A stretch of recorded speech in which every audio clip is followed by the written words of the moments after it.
in ka mutu kana fasiki akwai fa damuwa. Yanzu haka zina ta koma ado a duniya. Abun haushin ma samarin mu sun fi yawa cikin ta. Samari ku ne manyan gobe, ku kalli kanku.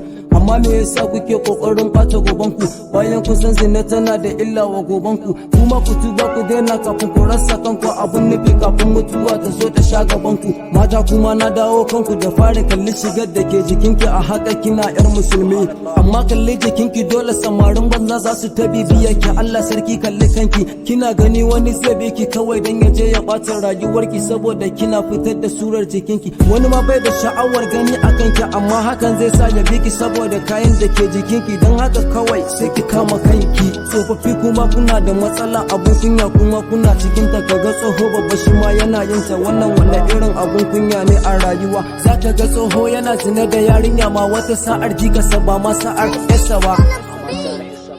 Gaskiya wannan lamarin akwai abun kunya cikin sa, rayuwa ta lalace. Ubangiji Allah ka tsare mu fadawa cikin ta. Wannan irin bala'i ne haka, domin rayuwar duniyar nan ba matabbata bace ba, sanan kanmu ne akwai mutuwa cikin ta. To dan me ba za mu harkanta ba, mu koma ga Allah mu nutso mu kama kanmu.